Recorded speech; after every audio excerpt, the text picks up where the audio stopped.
Hi guys, pupunta kami ng Marinduque ngayon and tingnan natin kung anong oras tayo makakarating. Time check is... Tara!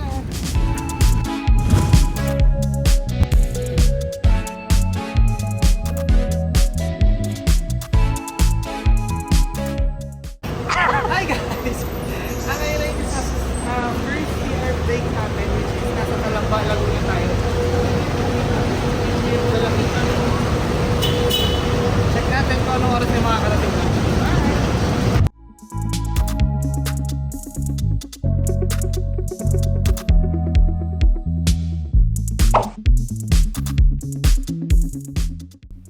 Nasa Lucena Grand Central Terminal na tayo at dito nagbababa pa ng ibang pang pasahero ang sinasakyan nating bus. Mukhang ito yung sasakyan nating barko. Alamin natin.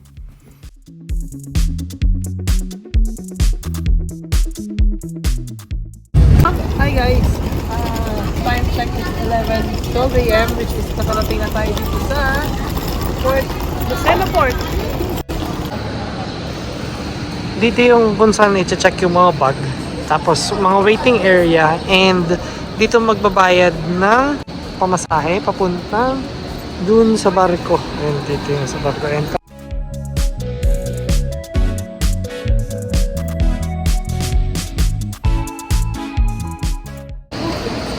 may mga booth pala dito ng pagkain. Reina Olympia ang barko na sasakyan natin. Time check it's 11:29 AM. Tapos check natin kung ilang oras tayo makakarating sa Marinduque mismo. Ayun lang. See you doon na lang. Bye bye!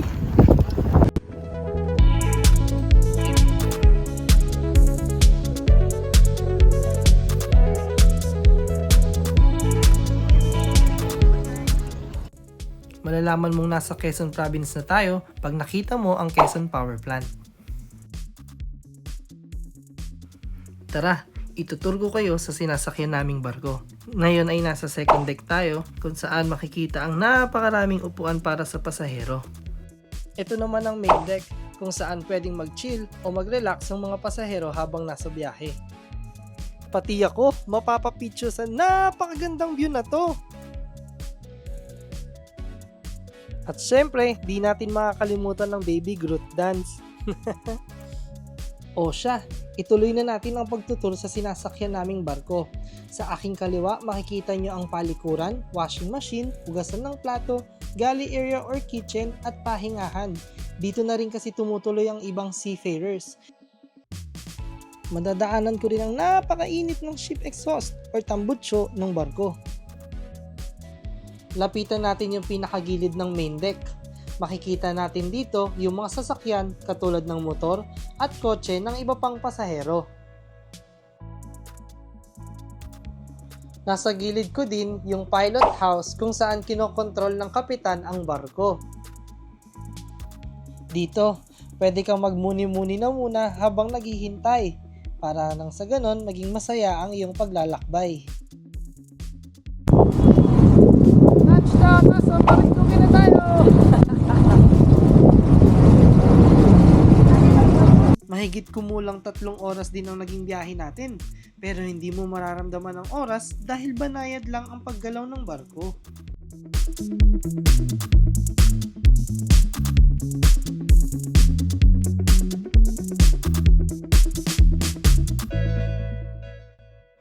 Nakarating na rin tayo sa Balanacan Port, kaya dito na rin nagsisimula ang Marinduque adventure ko. Tara, samahan niyo ako!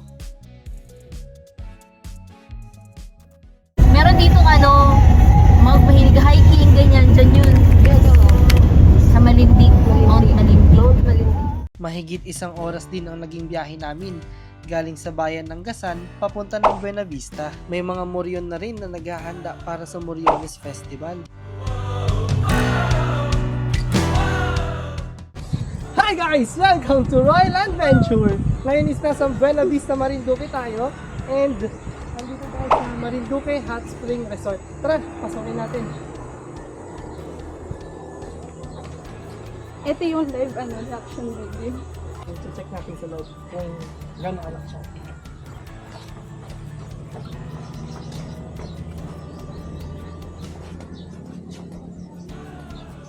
Dito tayo sa entrance. Ito agad ang bubungad sa'yo, ang napakalinaw nilang fish pond. Is nakapasok na tayo sa Marinduque Resort. Itutour namin kayo sa 4 na swimming pools nila dito. Kung saan may pambata, pangmatanda, tapos meron din swimming. Yung mga swimming pools nila dito is ang tubig is galing sa Mount Malindig. Makikita mo agad ang napakalaking adults pool at nasa gilid lamang nito ang kids pool.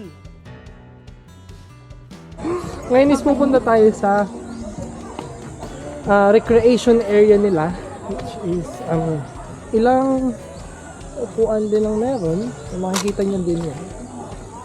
And tapos may malawak na space panda doon. Inuulit lang yan. Ayan po, yung recreation area nila. Tapos may mga shower areas po dito sa gilid. Kung saan is nakahiwalay yung sa ladies and gentlemen. Welcome to my vlog! Huwag mo ulitin yan, wala kang CR tour. Ayun guys, so the goal of this video naman is to bash this best friend ng kaibigan. Ayan guys, as makikita nyo dito sa aking kanan, yung resto store nila. Which is pupuntahan din natin. Ayun po yung mga paninda nila ngayong araw. Nakikita nyo, meron silang Mickey dito. Ito pa yung mga paninda nila. Kinukuha mo lang yung idea ko! May hotdog siya. Meron silang pork chop, medyan po. Ayoko na nga sumama sa'yo. Ang daya-daya.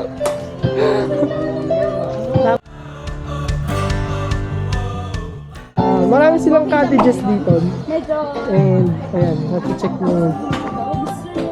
So, yung mga nipa hut. Ayun guys, so there's a cow!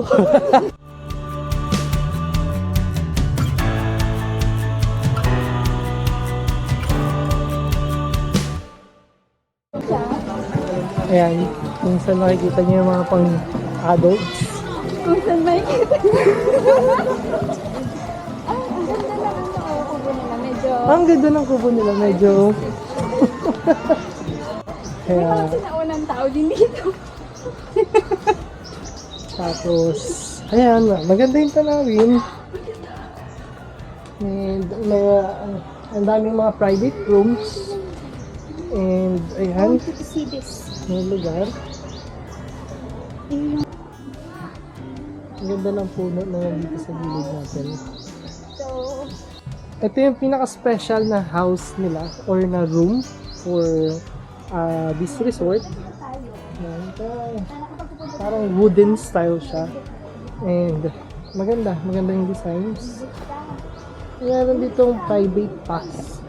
Check din natin kung ano meron sa private pool.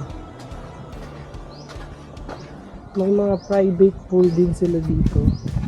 Na, ayan. Talagang sarili mo lahat. Check mo dyan. Sariling area.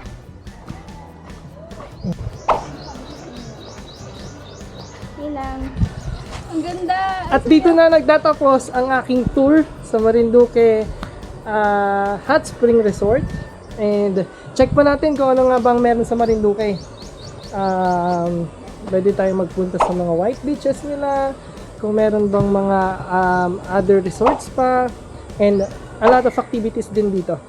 Bye! Ginagaya lang tita ni Chami yung content ko. Ginagaya niya lahat ng sinasabi ko. Siya mag-upload. Kain tayo ng saludsod, isa sa mga delicacies ng Marinduque. Ito ang Gluta o Sitata tree na ang bulaklak ay mistulang paper helicopter pag nalaglag.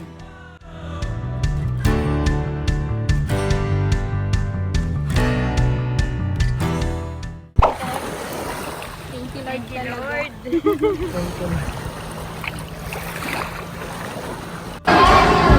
Eh, bakit umika? Bakit umika? Dami ka naman, sir, paeng. Pa-signature nga po, pa-autograph. Pa-autograph, sir. Ang dami sa sabi pa dito.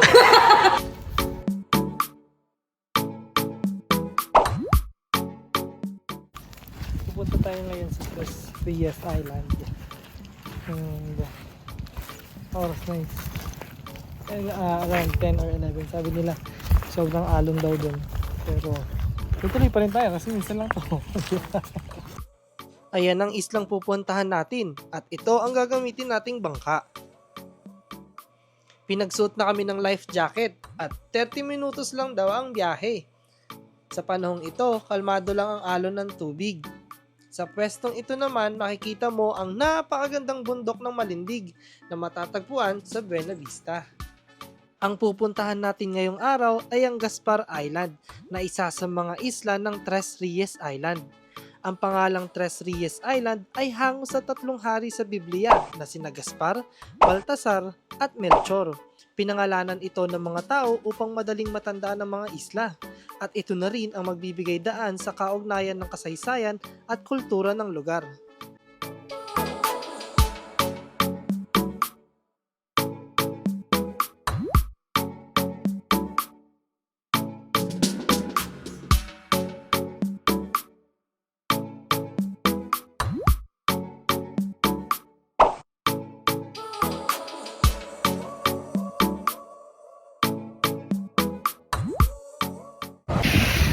Andito na ako sa Tres Rias ng Marinduque! Woo!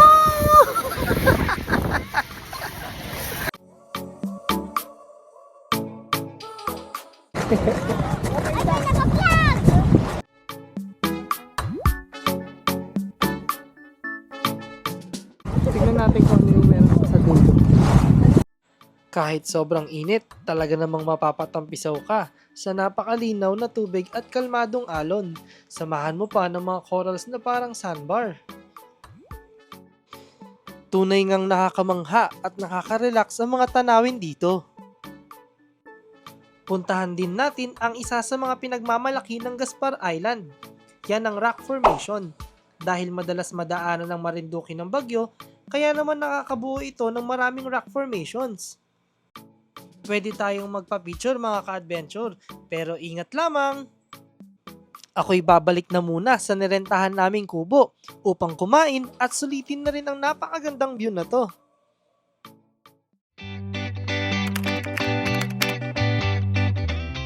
Sa araw na ito ay dapat huling araw na namin sa Marinduque, ngunit napag-isip-isip namin na mag-extend pa ng ilang araw. Nang sa ganon, makalibot pa kami sa Marinduque. Kaya kami ngayon naghahanap pa ng iba pang matutuluyan. Ito ng umaga ngayon. Buti na lang sa Luxor Resort ako nag-check-in. Tara, tignan pa natin kung anong meron dito.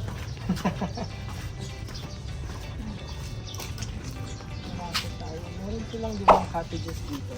Cottages ang tawag din sa dito. Pero parang room siya. And then, yung magkuha namin room is yan. Ang ganda. And yung sa harapan niya is yung sa beach na mismo. Tara, punta natin yung beach. Pwede mag-stay dyan. Pwede kang magpahinga muna or pwede mong mag-lunch dyan.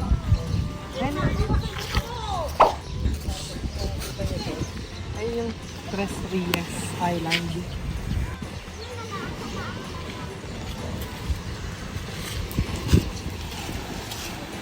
Ito na ang day 3 ng travel ko sa Marinduque. Tama? Perfect.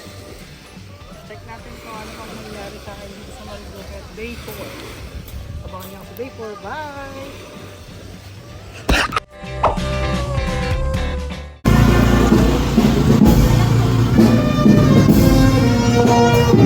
Hi! Hi! Say hi! Hi!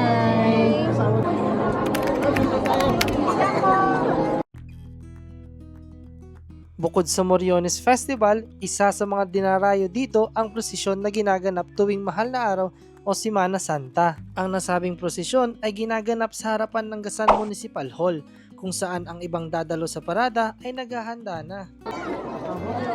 Dito sa camera.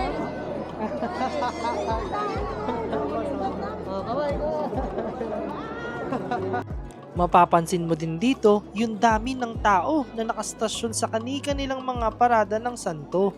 Sa bandang dulo ng prosesyon, may mga kalalakihang naghahanda para sa penitensya nila sa pamamagitan ng paghampas ng maliliit na kawayan sa kanilang likod.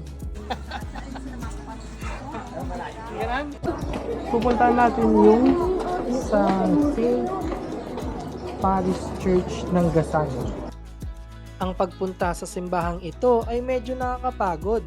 Pwedeng umakyat sa hagdanan o sumakay ng tricycle hanggang sa tuktok.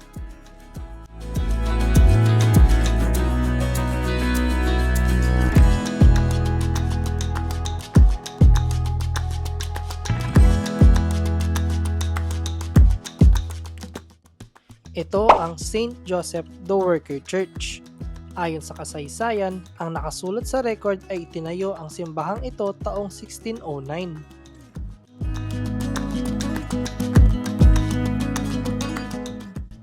Sa labas pa lamang ng simbahan, makikita mo na ang mga santo na pininturahan ng kulay puti. Ang kisame naman ay nukitan ng mga nagagandahang hugis ng pamaypay.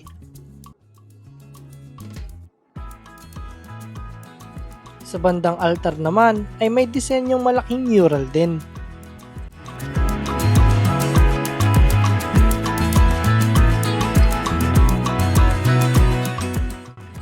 Meron din sila ditong view deck na ginawa para sa panoramic view ng bayan at ng mga karatig beach nito.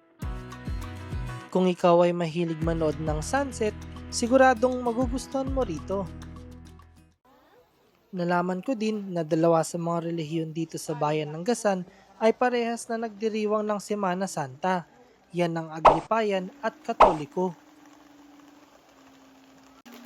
Ito ang tinatawag na pataraka na isa ring panata rito. Sila ay nakasuot ng kulay pula, puti at bughaw na damit. Gumagamit sila ng iba't ibang uri at disenyo ng clapper, katulad ng bamboo o wooden clapper. Ang ilan sa kanila ay walang sapin sa paa habang namamanata. Ito naman ang tinatawag na pagsusunog ng pupuan ng kababaihang Gasenya, kung saan ang mga deboto ay nakadamit ng itim at may punpun ng daon sa kanilang ulo. Nasa bandang likuran ang prosesyon ng Katoliko. Ayon sa mga lokal, bago matapos ang prosesyon ay hinihingi na daw ng mga deboto ang mga bulaklak upang iuwi ito sa kani-kanilang bahay. At banda rito na natatapos ang prosesyon na ginaganap tuwing mahal na araw. Kapalit man ito'y buhay ko. Ngayong araw naman ay bibisita tayo sa isa sa mga kapamilya natin rito. Ay, Puting-puti na. Don Roy, saan po nasaan po ang inyong asyenda? At lang nakikita mo, Sa'yo. hindi yan sa akin. O papa, ay yung asenda natin yan. Ano ulit? Ano Ulit? gusto mo paglaki? Ha? Katulad? Katulad sa akin? Katulad sa'yo, pag lumaki na siya. Galing. Gusto mo na ng big bike? Big bike ha? Big bike. Vroom! Yan, ganun. Nakita mo na si Kuya? Pakita mo yung ano mo. Kita dyan. Pakita mo yung motor mo sa kanya. Na ano? Ganyan. Ayan. Ha? Yan si Kuya. Yan si kuya. Yan. Oh. Habang nanananghalian, may mabait na aso ang lumapit sa amin na tila nagbabantay lang sa gilid. Mew mew. Mew mew. Mew mew mew mew mew. Mew mew mew mew mew mew.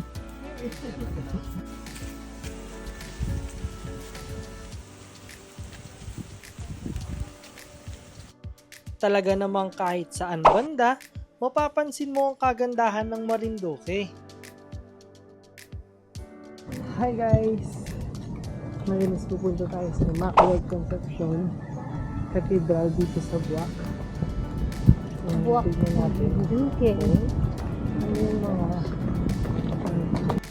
Ang simbahang ito ay kilala sa kanyang kahalagahan sa kasaysayan at arkitektura na naglalarawan ng mahabang panahon ng Kristyanismo sa rehiyon.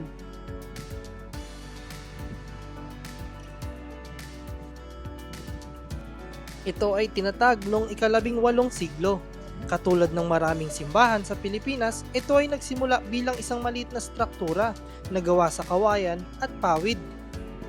Sa loob ng simbahan, maaari mong makita ang arkitektural na detalye na nagpapakita ng mga impluwensya ng Espanyol at lokal na kultura. Tulad ng ibang simbahang Katoliko, ito rin ay sumailalim sa iba't ibang pagbabago at pagpapalaki sa paglipas ng dekada. Ito ay nagpapakita ng kahalagahan ng simbahan bilang sentro ng pananampalataya at kultura sa lokal na komunidad.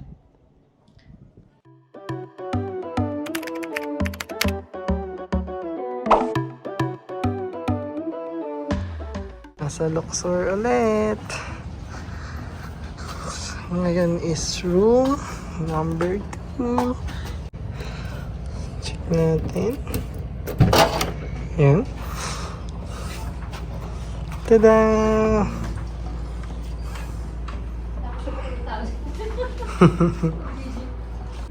Hi guys! Good morning! Ngayon is i-check natin yung dagat na malapit sa room namin. Based sa observation namin, sila yung pinakamurang resort dito sa Marinduque. Pinakamura na, pinakamaganda. But hindi ito sponsored guys. Nakapag-try din kami ng ibang resort pero sinukot talaga yung pinakamaganda. Bali, Indonesia yung inspired na page nila. Sobrang ganda, magkakaayos din. Comment down below na lang kung anong tawag sa mga ganyan. Cottages ba yan? Check natin kung malinaw yung tubig. So, pag yan po na malinaw na yung tubig, pwede ka na mag-swimming. At ako'y maliligo muna. Bye!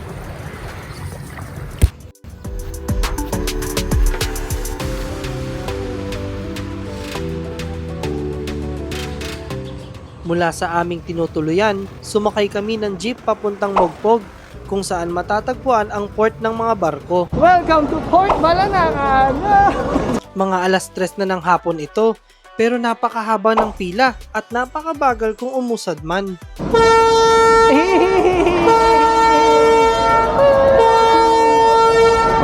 Ayon sa mga nakapila sa unahan, ay madaling araw pa lamang ay nasa port na raw sila. Maya't maya rin daw ang pagdating ng mga pasahero na uuwi sa kani-kanilang destinasyon. May mga nakaabang na medic din sa gilid ng pila para sa mga babiyahe na nangangailangan ng medical assistance. Sa panahong ito ay ramdam na namin ng pagod dahil sa pabago-bagong klima at kahit ganito, tuloy-tuloy pa rin ang pagdagsa ng babiyahe. Inabot kami rito ng alas 8 na ng gabi kaya't nagdesisyon na maghanap ng matutuloyan sa buwak para makapagpahinga at umuwi na lang kinabukasan.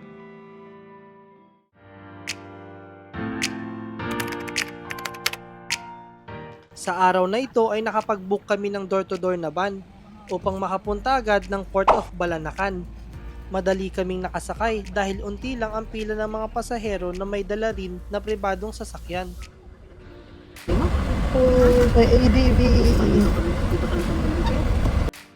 Ang barkong nasakyan namin ay ang barkong Star Horse. Dahil inuunang isakay ang mga pribadong sasakyan, pwede ko kayo i-tour habang naghihintay ng iba pang pasahero. Malamig at nakaka-relax sa second deck ng barko dahil ito ay fully air-conditioned at may reclining chair din. Pag sinilip mo ang bintana sa gilid ay bubungad sa iyo ang napakalaking rebulto ng Our Lady of Biglang Awa. Kung gusto mo naman ng sariwang hangin habang nasa biyahe, pwede yan dito sa main deck. Makalipas ang ilang oras, nagpasakay na ng iba pang pasahero ang barko.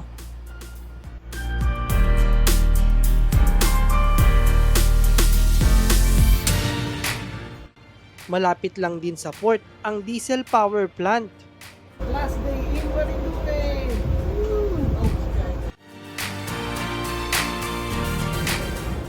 Bye Marinduque!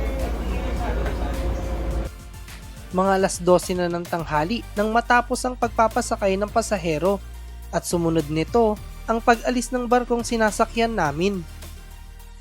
Habang nasa biyahe ay mapapansin mo ang naglalakihang barkong pampasahero din. Lumipas ang 3 oras ay nakarating na kami agad sa Port of Lucena at dumiretso na ito sa aming tinutuluyan. Masasabi kong napakaganda at yaman ng Marinduque sa kasaysayan at kultura. Masarap itong balik-balikan. Kaya naman, dito na nagtatapos ang Marinduque adventure ko. Samahan nyo ko sa mga susunod nating adventure. Kita-kits! Bye!